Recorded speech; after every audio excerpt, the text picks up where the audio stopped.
politik ini, koalisi yang masih ada itu kan adalah koalisi perubahan, kemudian ada koalisinya Gerindra dengan PKB, nah kemudian ada juga koalisi Indonesia Bersatu.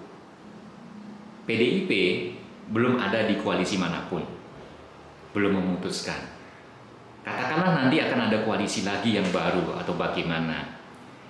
Kira-kira Pak, koalisi mana yang akan benar-benar sukses mendaftarkan capres dan cawapresnya ke KPU?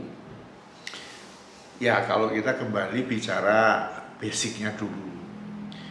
Sebetulnya di Indonesia ini nggak ada koalisi ya. Yang ada adalah seperti bergabung bentuk koalisi.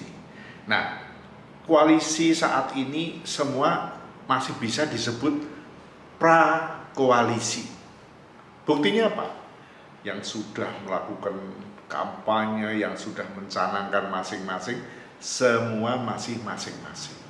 Belum ada piece of paper yang bersama-sama menandatangani bahwa dia bergabung yang disebut menjadi koalisi, yaitu perubahan. Itu belum firm. Kita lihat koalisi Indonesia Raya, Pak Prabowo dan Caimin. Ini juga masih dalam pra. KIB masih pra. Kenapa? Semua masih menunggu sebuah lonceng berbunyi dari PDI Perjuangan Bu Mega. Teng, jagonya siapa? Nah, nanti akan terjadi ini. Shoot ke shoot. Masing-masing akan mencari jodohnya. Jadi kalau siapa yang sudah pasti istilahnya gampang lolos ke KPU, ya PDI.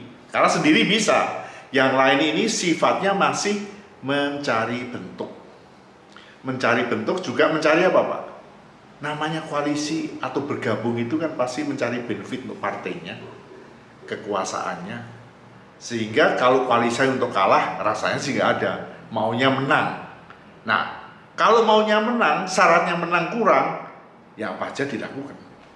Oleh karena itu, kalau kita bicara koalisi yang sudah firm ya, PDI tanpa koalisi karena dia bisa firm maksudnya mendaftar ke KPU. Yang lain pasti masih menunggu apa yang diputuskan oleh Ketua Partai PDI Perjuangan. Pada saat itu sudah dicanangkan siapa orangnya, nah di sini akan bergerak ini.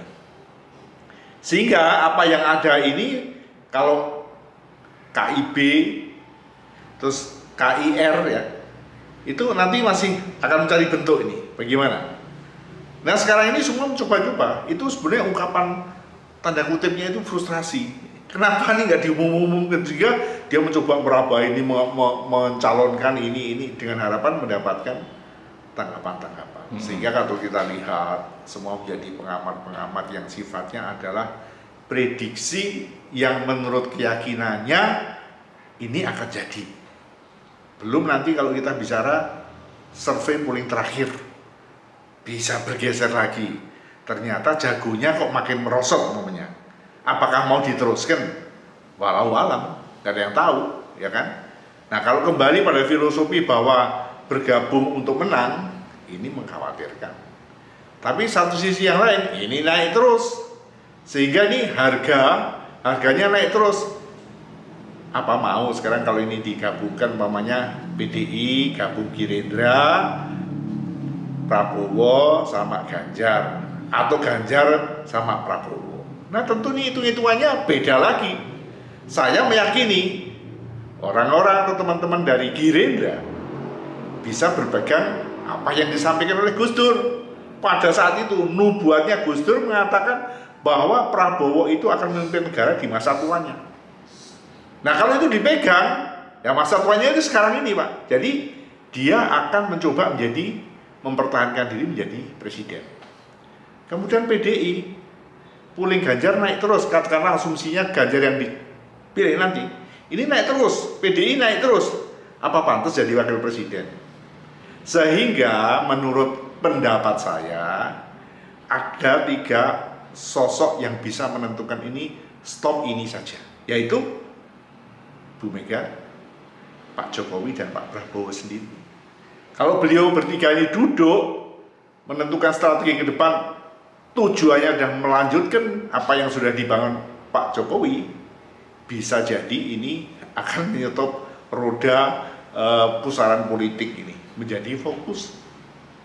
Tapi tentunya ini juga asumsi-asumsi, perkiraan-perkiraan. Karena masing-masing partai pasti akan mempertahankan diri dulu. Ada yang sesuai polling, ada yang sesuai keyakinan. Wah, nggak bisa. Gue ini kalau sampai tidak menjadi atau mencalonkan presiden, belum tentu partai gue naik terus, umpamanya seperti itu. Maksudnya naik ininya, elektabilitasnya. Elektabilitasnya. Itu menjadi variabel-variabel yang mereka perhitungkan. Sehingga kalau sudah begitu kan sekarang ini apa saja isunya menjadi isu politik. Kedatangan Israel dipolitisir. Apa saja. Pokoknya nongol dipolitisir. Karena apa? Jago-jagonya ini belum jelas nih. Jelas dalam konteks polling, tapi belum dicalonkan secara resmi. Nah, untuk menggoyah orang-orang yang mempunyai polling ini, pasti akan mempolitisasi apa yang bisa. Contoh, karena Erick Thohir ini melejit terus, coba dihantam dengan kasus kedatangan Israel. Kalau bisa supaya apa? Piala U20 gagal. Nah, ini mengorbankan nasional. Katanya Indonesia mau menjadi Indonesia emas di tahun 2045. Kalau nggak bisa ngatasi juga, ya dia akan dikucilkan. Tidak akan pernah menjadi tuan rumah Piala Dunia. Tidak akan pernah menjadi tuan rumah Olimpiade. Ini loh, ini isu-isu yang kayak gini nggak terasa, tetapi itu mematikan aturan yang dikeluarkan oleh Presiden Joko Widodo atau Jokowi mengenai buka puasa bersama. Tujuannya itu jelas, hanya ditujukan kepada ASN, Polri, dan TNI. Sehingga kalau ini dipolitisir oleh banyak kalangan, menurut saya tidak fair. Karena yang lain boleh, silakan saja kalau duit-duitnya sendiri. Ini kan soalnya juga untuk pengendalian anggaran. Itu contoh seperti itu. Jadi dalam perpolitikan di Indonesia sekarang ini sensi banget. Apapun yang bisa dijadikan dagangan politik itu akan digoreng sedemikian rupa. Siapa yang mau dituju, nah itulah yang menjadi